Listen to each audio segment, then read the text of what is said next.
हमारे महबूब नेता राहुल गांधी जी,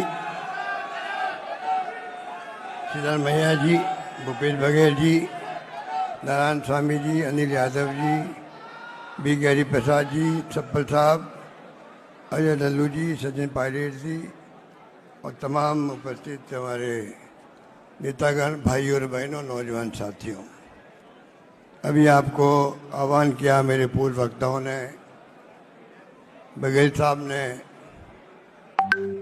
जो आपको आह्वान किया उसका अलग महत्व है। राहुल गांधी अकेले क्या करेंगे? राहुल गांधी ने एक मिशन के रूप में एक शुरुआत करी। आज़ादी के बाद में पहली बार ओबीसी के बारे में जो आवाज़ उठी है, इसके महत्व को आपको हमको समझना पड़ेगा। अगर आप यहाँ आए हो तो आप अधिवेशन में आते हैं, वापस जाते भी हैं संदेश लेकर के। ये संदेश अलग तरह का संदेश है। आप जो यहाँ बैठे हुए हो वो कार्यकर्ता नहीं है, अधिकांश लीडर्स बैठे हैं, उन्हीं को बुलाया गया है। तो आप समझ सकते हो कि आपको भोलावण देने के लिए, जिम्मेदारी देने के लिए बुलाया गया है।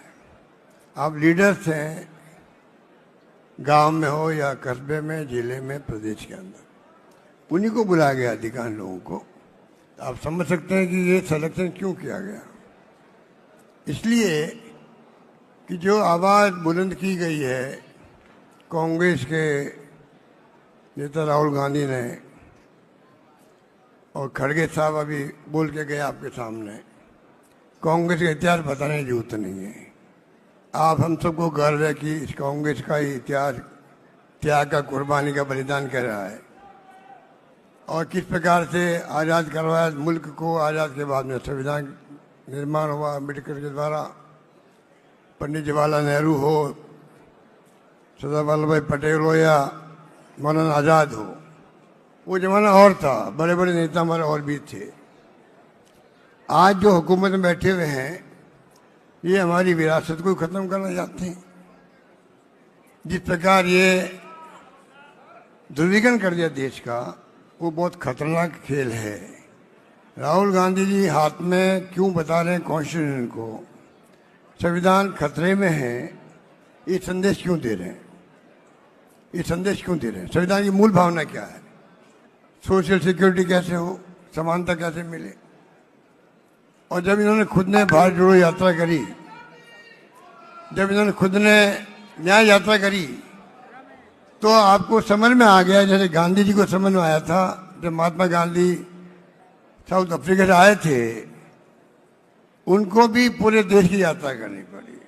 तब देश को समझा उन्होंने, और समझने के बाद में जो नेतृत्व दिया देश को आज़ादी जंग के अंदर, उसमें हमें कामयाबी मिली। आप समझ सकते हैं जैसे महात्मा गांधी को कामयाबी मिली, उसी प्रकार कामयाबी राहुल गांधी को मिले, इस पर हम सबका संकल्प होना चाहिए, संकल्प होना चाहिए। इसलिए मैंने कहा ये आप जो आए हो, ये संकल्प लेके जाएंगे, जाकर के आप जो ओबीसी जाते हैं उनको पहले समझाएंगे कि आपका भला कहाँ पर है, कौन सी विचारधारा है जो आपके समाज के अंदर, समाज के हित के अंदर है, देश हित में है, ये आपको बताना पड़ेगा। कई राज्य ऐसे हैं जहाँ पर ओबीसी की जाते हैं कांग्रेस के साथ नहीं है। हमें इस बात को स्वीकार करना चाहिए, स्वीकार करना चाहिए। अगर स्वीकार नहीं करेंगे तो हम सुधार भी नहीं कर पाएंगे, सुधार कर ही नहीं पाएंगे। और सुधार कर नहीं पाएंगे तो फिर राहुल गांधी जी अकेले बोलते बोलते कैसे काम चलेगा। ये लड़ाई लंबी भी है, आसान नहीं है। आपको संकल्प जो है, आज आए हैं, आपने एक इतिहास बनाया हमेशा के लिए, बरसों बाद में भी आपको याद किया जाएगा कि आप गए थे तालकटोरा स्टेडियम के अंदर। इसलिए मैं कहना चाहूँगा, अभी नहीं तो कभी नहीं, दिमाग के अंदर रखो, अभी नहीं तो कभी नहीं। अभी इस लड़ाई को आपने नहीं जीता, और लड़ाई जीतने के लिए दिल जीतना पड़ेगा आपको, समाज का भी, जाति का भी, अपने क्षेत्र के लोगों का भी। आप राजनीति में कार्यकर्ता हो, और इसलिए जरूरी है कि हम कैसे आवाज़ को बुलंद करें, जिससे कि जो राहुल गांधी जी ने न्याय योद्धा के रूप में शुरुआत करी है उसमें आप कामयाब हो सकें। ये कामयाबी पूरी कौम के लिए, जिसको हम कहते हैं कि 50% 60% है, उसका भला तभी होगा। राहुल जी ने जो बातें कहनी थी पार्लियामेंट के अंदर भी बाहर भी जोर शोर से कह दी गई है। किस प्रकार ब्यूरोक्रेसी के अंदर, जुडिशरी के अंदर, मीडिया के अंदर भी कहाँ पर आप लोग टिकते हो, कहाँ टिकते हो। आज़ादी की 70 साल बाद में भी ये स्थिति बने तो आप सोच सकते हो कि आगे क्या होगा, 100 साल बाद में क्या होगा, ये स्थिति रहेगी। इतना बड़ा बीड़ा उठाया राहुल गांधी ने, उसको आपको हमको समझना पड़ेगा कैसे उनको कामयाब करने के लिए हम अपना सब कुछ न्यौछावर करें। महात्मा गांधी ने सर्वोदय की बात करी थी, ये सर्वोदय की बात राहुल गांधी जी आगे बढ़ा रहे हैं। सर्वोदय, सबका उदय हो। अभी उदय किसका हुआ है कहने की जरूरत नहीं है। गरीबी अमीरी की भी खाई बढ़ती जा रही है। हम कहाँ टिकते हैं, ओबीसी के लोग, एससी के लोग, एसटी के लोग, माइनॉरिटी के लोग भी। और राहुल गांधी जी ने कहा है ईडब्ल्यूएस जो कैटेगरी बनी है ये कोई कम बात है। जब ओबीसी के अलावा, एससी एसटी के अलावा, तो राजीव गांधी का सपना था जो 73-74 अमेंडमेंट किया है, तब जाके हम लोग सरपंच, प्रधान, प्रमुख बनने लगे हैं, नगर पालिका चेयरमैन बनने लगे हैं। गांव में कोई आपको सरपंच नहीं बनाता, सरपंच नहीं बनते थे हमारे लोग, महिलाएं बनती है। तो आप सोच सकते हैं कि ये जो सिलसिला शुरू राजीव गांधी जी ने किया था, अब कैसे ओबीसी को उसका हक मिले। जो इनके नारा राहुल जी का, ये हम सबका होना चाहिए।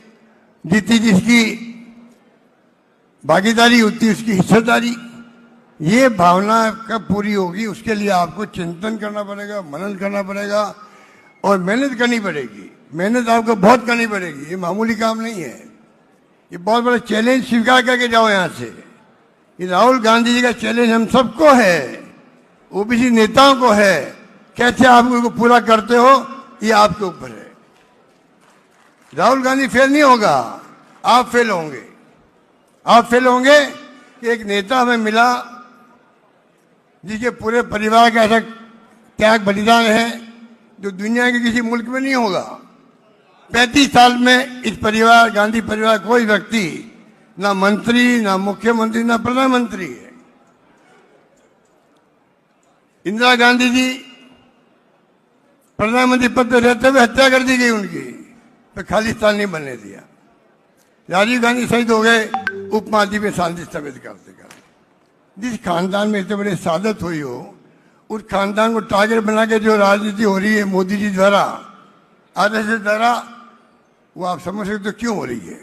मालूम है कि इस परिवार के कारण ही कांग्रेस पूरे मुल्क के अंदर, हर गांव में, हर घर के अंदर आर्मी स्थान बनाए हुए हैं। ये पार्टी है जो नॉर्थ ईस्ट में चले जाओ, आप कहीं चले जाओ, हम सत्ता में नहीं है 11 साल से। तो झटका दिया मोदी जी को अभी राहुल जी ने, 100 पे आगे लगभग हम लोग, 20-25 सीटें और आ जाती, सरकार नहीं बन पाती उनकी। इसलिए मैं कहना चाहूँगा, कहने को बहुत सारी बातें राहुल जी बोलेंगे, आपके सिद्धरामैया जी बोलेंगे। मैं आपको इतना कहना चाहूँगा कि ये कोई अच्छे भाषण हो गए, सब बातें सुनिए आपने। मैं आपसे आग्रह करूँगा, रिक्वेस्ट करूँगा कि ये जो मिशन के रूप में इसको लो। आप जो आए हो लोग, आप यहाँ पर, उन सब की ड्यूटी है जाकर के आप जिस पद पे हो अथवा नहीं हो, काम करने के लिए, राहुल जी का संदेश देने के लिए कोई पद की दरकार भी नहीं है। और मुझे कहते हुए दुख भी होता है कि जो कौमें, जो जातियाँ के राज्यों में कांग्रेस में नहीं है, ओबीसी होते हुए भी, मैं फिर कहना चाहूँगा वो हमारे चिंता का वैसे होना चाहिए। क्योंकि अगर उनको आप ठीक नहीं करोगे, उन जातियों का भला भी नहीं होगा। जो राजीव जी ने, राहुल जी ने जो मामला उठाया है ओबीसी के लोगों का, अगर जातीय रास्ते पे नहीं आएगी और ध्रुवीकरण धर्म की राजनीति होगी देश के अंदर, जातिवाद को भड़का के गुमराह करेंगे उनको, तो कैसे आपकी जाति का, ओबीसी का भला होगा? इसलिए जिम्मेदारी खाली राहुल जी की नहीं है, हम सबकी है। किस प्रकार से हम लोग मिलकर के यहाँ से जाएं, तो संकल्प लेके जाएं कि आने वाले वक्त में जो बातें कही गई है, सिद्धरमैया जी ने पहले सर्वे करवाया, बाद में तेलंगाना का सर्वे हुआ, कांग्रेस ने तय किया तेलंगाना पैटर्न पे सर्वे होना चाहिए, खाली फॉर्मेलिटी नहीं होनी चाहिए। लोग आशंका कर रहे हैं राहुल जी के दबाव से मोदी सरकार ने निर्णय कर लिया हम जाति की जनगणना कराएंगे, मुंह की खानी पड़ी उनको। अब लोग शंका कर रहे हैं कि बिहार चुनाव के बाद में कहीं कोई कोर्ट में अटका नहीं देगी, कोई बहाना नहीं कर दे। जब गवर्नमेंट की क्रेडिबिलिटी नहीं होती है, विश्वास नहीं होता है, ऐसी शंकाएं होती है।